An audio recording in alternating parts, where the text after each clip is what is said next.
What I want to do in this video is to tell you what are my lights, so the specific habits I want to track for the month of June 2021. Again, this is to serve as a companion video to more thorough and theoretical, you could call it in a way, lights explanation video. In this one, I want to do is, in a bit more of an informal way, go through the things I want to track for this month. With that, let's go. Specifically, I break down my lights into 4 sections. So you have the morning routine, you have the workday, you have the projects and evening, and you have the not to-do list. So for the morning routine, specifically what I do is that I start with a morning journal. So normally as soon as I wake up, I open my Roam app on my phone. So Roam is this thing over here, Roam Research. And within Roam Research, I track, for example, my gratitude journal, my dream journal, because I think that's fun. What are the things I keep most looking forward for the rest of the day, and other key observations. Normally it takes me not more than 5 minutes. I try to write it in Danish as well because I'm trying to practice my Danish. Then I have flossing. I should do that every day, but I get myself at least to do it twice a week. Thursdays and Tuesday and Friday, at least over here. And then I have here creative work 60 minutes plus track. What it means is that this is that 60 minutes I take for my own projects, which are normally outside my day job. I try to wake up quite early to actually do that before my son wakes up. So that's normally between 5 and 6 I do that. Sometimes it's not 60 minutes, it's 45 minutes and so on, but that's still fine. And I put track because I use a little app called A Tracker on my phone to actually see how much time I am actually spending on my own projects through the month, and then consolidate that. It's very geeky, but again, it takes literally like 10 seconds to set up. Affirmations times 15. So this is where I write, for example, like something I am very keen on achieving and so on. I write it 15 times. I do that. I used to do it on paper, now I write it directly on my iPad, but that could be, for example, I will achieve this by this time. So kind of personal stuff, but I used to read a book from Scott Adams, the creator of Dilbert cartoons, and he was basically saying that this basically changed his life, and I have followed through on that for now many years. It's good. And then the last thing of the morning routine is to do my workout. This is very generic here, but it can be like from doing cardio one day to going to the gym another day, and like doing work at home and so on. But I try to do that always in the mornings. The next thing is the workday. So specifically for the workday, I do a daily log and debrief also in Roam. So I use also Roam for my work, for my day job. Roam is just so cool, guys. You just can't imagine. But this is a different topic. What I do in this daily log is basically start the day, listen down the tasks I'll be focusing on during the day. So normally a short to-do list for the day. Then noting down via Roam like the people I have been meeting and like my different notes, and like basically use Roam as a hub for work. And at the end of the day, I have a debrief, which basically is a short like journal, but basically what I ask myself is that did I lead? Did I spend my time on the higher level or higher value activities? Did I get stuck somewhere? Is there something that didn't work very good that I need to fix for the next time, and so on? And then I have a nice little consolidated list of all these points, which I use at the weekly review or monthly review to improve myself. I can't show you that now, kind of work stuff is confidential, but at least you can see that it is valuable stuff. Then you have the core of the work day, which I call these work cycles, using the same naming from the guys in ultra working, but you can also use something else. I used to call it 60-60-30 and so on, but the idea is that you have 2 periods of deep work during the day. I mean, you could have more ideally, but like at least this is what I can do myself or spare myself doing my job. And these are 2 90-minute periods. I mean, sometimes be 2 hours or it can be a bit less, but the idea is that you have these 2 periods of focus work where in this case, I would be working on preparing a presentation, preparing an important analysis, thinking on a strategy, like basically where I don't do emails, I don't do meetings. I basically sit down and produce stuff or think valuable stuff that will help me then produce other stuff. So I try to have 2 of these, one in the morning and one in the afternoon. These are the corner of my productivity, and I know that if I nail these 2 cycles, which is actually hard if you have a busy schedule, if I nail these 2 cycles, I can basically I wouldn't say guarantee, but justify my position and salary because I can get so much stuff produced. And for this, I have a note here as well that says use the work cycle template, and this is a template that what it does is that before you start one of these sessions, you specify what is the intention of the session, what are you going to be focusing on specifically, what are the potential roadblocks, how are you feeling for the session, and then you also have a little debrief as well. If it sounds like too much structure, it is maybe at the beginning, but once you have these templates in place and so on, it literally takes like 30 seconds, and it helps you, keep straight, which is super valuable. So I do 2 of these during the day, and then I put here as well, because I'm trying to grow this YouTube channel as well. It's like I want to shoot a video for 20 minutes and track it. It says workday because normally I can't do it when my son is at home, so I try to spare sometimes after lunch and so on, where I can do a video. The intention would be to do it every day, because you get better at something if you do it every day. But the reality is that I have been batching videos like sometimes once a week or twice a week, or during the weekends, because it's sometimes hard to do it, or spare time. But at least the intention is that I should try to do it 20 minutes every day. Maybe it doesn't mean that I need to do it home or I need to do somewhere else, but let's see.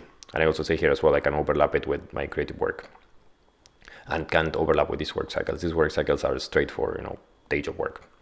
Then I said good breaks. So when you do these work cycles, or when you do work in any structured way, one key thing as well is that you should have breaks. So you should, not be working all the time. It's just unsustainable. And the thing is that there are good breaks and there are bad breaks. Specifically for good breaks, what I put here is that, read books or instant paper, talk to people in person or online, meditate, do the Wim Hof breathing, do the exercise or walk, do Anki, do Readwise, lay down and hear a podcast, read Danish news in Danish to practice, or watch anything in Danish to practice my Danish. So just to say that, there's 2 different type of breaks. There are these breaks that are the list of things that I think it's valuable, and there's also the breaks of you just be browsing stuff, or just watching whatever, which doesn't make any sense. So in that, focus on that. And again, this is the breaks during the workday. I think there still should be time to slack and do whatever you want at some point in the day, but try not to do it during the workday. Then, as I said, projects and evenings. So these are things that I try to do anytime I can during the day.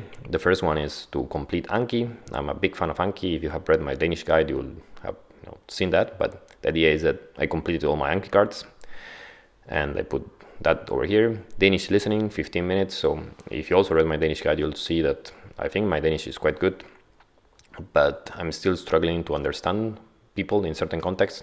So I put myself, for example, here a light for at least 15 minutes, watch a video in Danish or talk to someone in Danish, where my focus is exclusively to listen and try to understand what they say, which my ear for languages is pretty crappy. So this is something I need to work on, and I put it here as I'd say, okay, every day for at least for June, I'll try to spend at least 15 minutes doing that.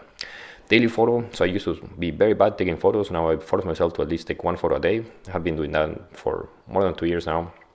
It has improved a lot my memories, and also, what says Milos, my son's name, to have a little bullet point in Rome on what happened in his day, not a journal, but it's just 1 point. For example, okay, we went to see the cows in the park, and he run after the cows, stuff like that. I hope that in a few years from now it helps me remember stuff, which will be fun. And then the last 2 points is the night journal.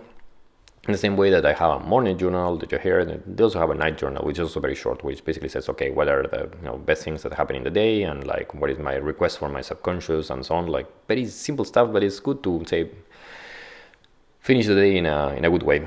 I have also something that I do every day, and I have here something from my not to do list, which basically it's going next, but it's bundled here as the same light, which is have a 12-hour blackout, meaning that I shouldn't use internet for 12 hours. So normally if I go to sleep at 9 or so, which is normally what I do, from 9 to 9 or from 8 to 8, I don't use internet at all. It means I'm reading books, playing with my family, no emails, no nothing, which sounds harder than it looks. I first started with 9 hours, then 10 hours and so on, and now I made it to 12 hours without any issues.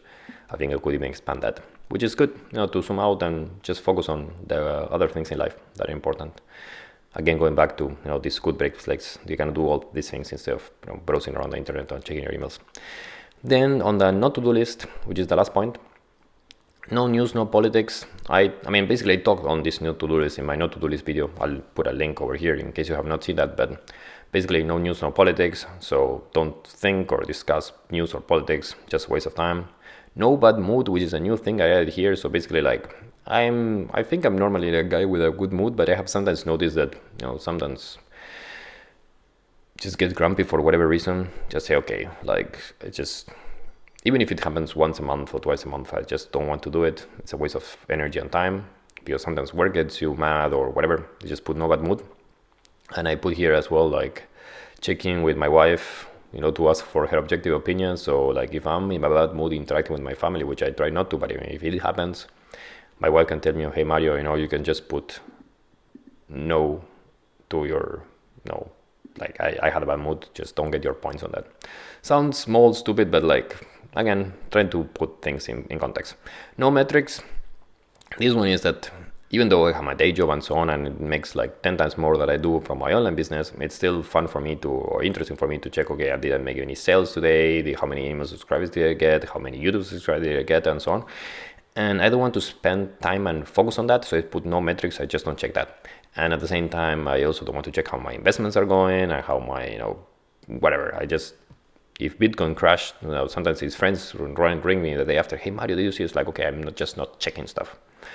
And no late, I also talked about that in the no to-do list video. Basically, it's like pushing myself to be a good citizen. Last thing here as well is that even though it doesn't really matter too much, I can put here what are my keystone habits, that in case I have a hard day and so on, I at least try to have these 5 things in place, which is like do my workout, do these 2 work cycles, do my Anki, and keep away from news and politics. If I nail those 5, even if it's a bad day, even if I don't get far through the day, at least I know that I did the things that really mattered. So those are my lights for June. I'll try to make updates like this, not every month, but every few months, and you'll see that while 80-90% is the same, there's always new things here and there that I keep switching around. I have 17 lights now. I used to have 20, then I had like 15, so I need to find the right balance. And the idea is that if I do this every single day, or at least every single work day, as you can see here, or weekday, life will be good, or at least that's the intention. Slow baby steps will get us in the long way. So thank you for watching, and all the best. If you have any recommendations, do let me know. I'm happy to see what other good habits and good ideas I can incorporate in my day-to-day. So thanks a lot. Thanks for watching.